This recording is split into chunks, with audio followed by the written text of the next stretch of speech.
Kinilabutan si Naoya Inoue sa ginawa ng Pinoy undefeated prospect sa Mexicanong boksingero.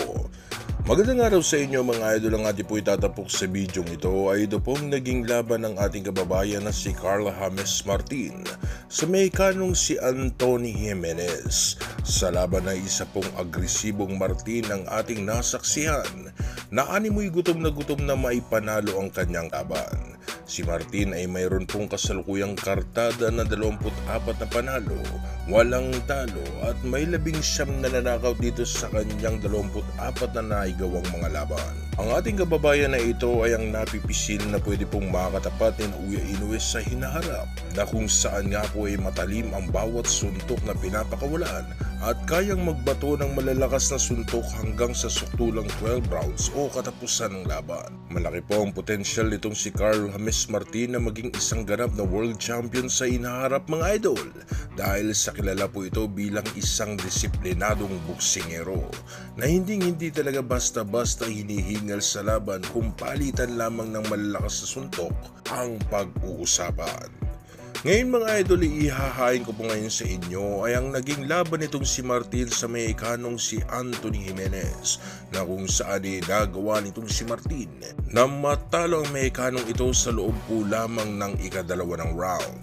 At dahil nga po sa nasa lugar ng kanyang kalaban ay kailangan po talagang manalo ni Martin sa pinaka-impresibong paraan.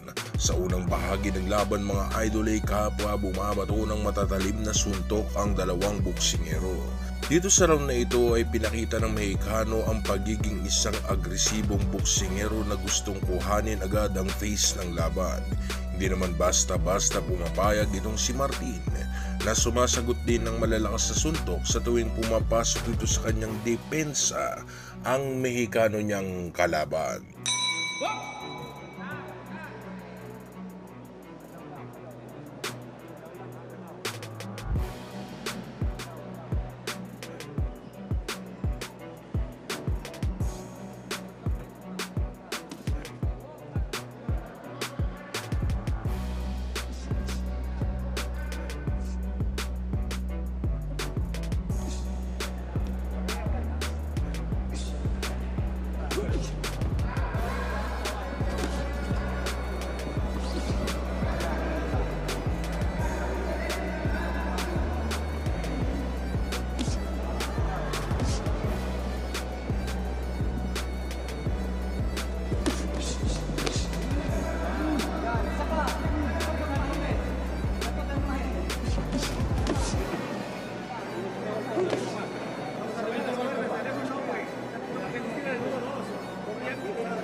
Sa round 2 mga idol ay naramdaman na nitong si Martin na hindi ganoon kabigatan ang mga suntok ng Mexicanong ito.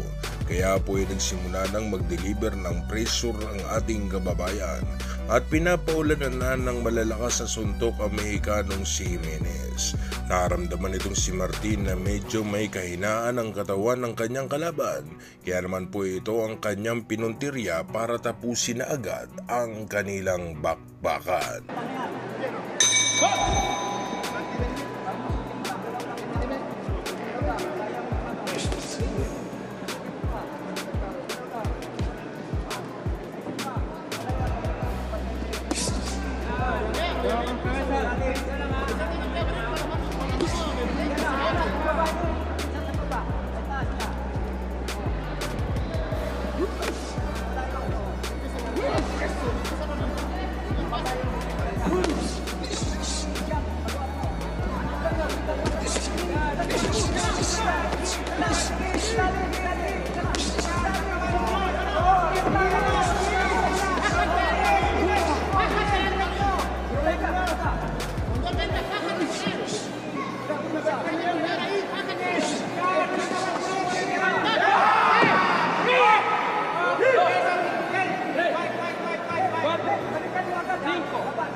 Malalakas na suntok ang pinakawalan ni Martin na tuluyang tumalos sa kanyang kalaban.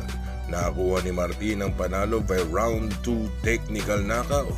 Sa laban ay humanga po ako kay Martin mga idol dahil sa pagkatapos ng laban ay agad-agad po kasi nitong tinunguhan ng kalaban at kinamusta ang kalagayan nito.